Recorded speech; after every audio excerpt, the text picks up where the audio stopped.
Herman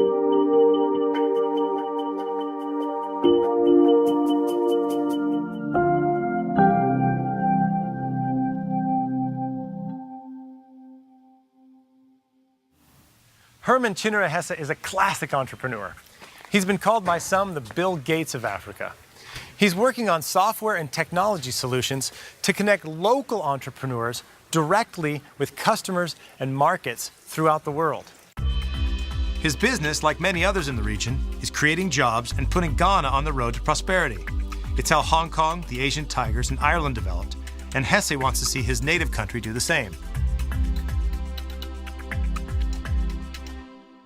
I studied manufacturing in Texas State University, and I moved back to Ghana, and I intended to go into manufacturing and figured that I didn't have any money.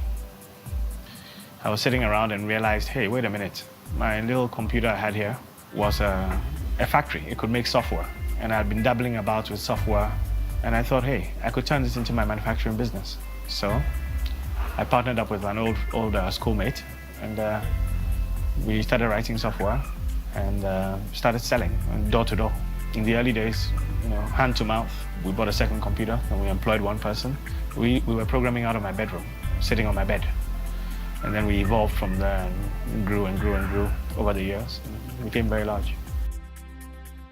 He's met with great success by developing what he calls tropically tolerant software, programs that run well in places with frequent power outages. But the story he tells is like that of many entrepreneurs in the developing world. Sometimes international foreign aid has been an obstacle to growing his business. There are situations where I've set up a business deal, I'm about to do a trade. I'm going to sell something to a community, I've made an investment, and NGOs will hear about it because it becomes topical, and they find a way to bring aid money and provide it for free. So what happens to my investment? I have to lay off my staff. To a large extent, our governments have been held captive by the donor agencies, the international donor community, who are not, in my view, particularly interested in seeing the growth of local business. When we talk to the government says, hey, we're not allowed to buy with donor money local products.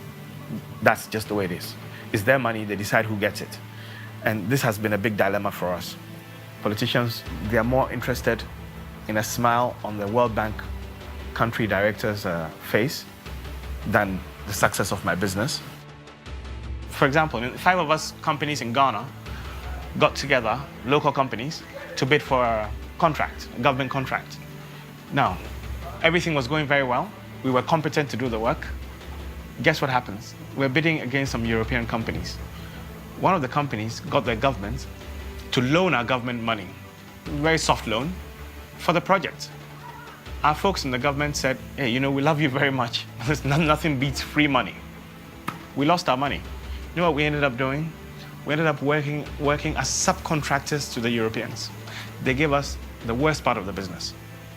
The most difficult and least profitable part, we wound up doing it because we were better at doing the work. So they got the best of both worlds. Their government paid, we ended up doing the work, they took the money. That's not development, that's not assistance, that's thuggery. A large part of aid is, of course, a subsidy to the companies that do the work in African countries. I myself worked on such a project, and I saw myself the incredible waste. It was a road project, actually, in Tanzania. And the foreign aid, so-called, amounted to a huge subsidy for a company that could not possibly have got the contract in a real market.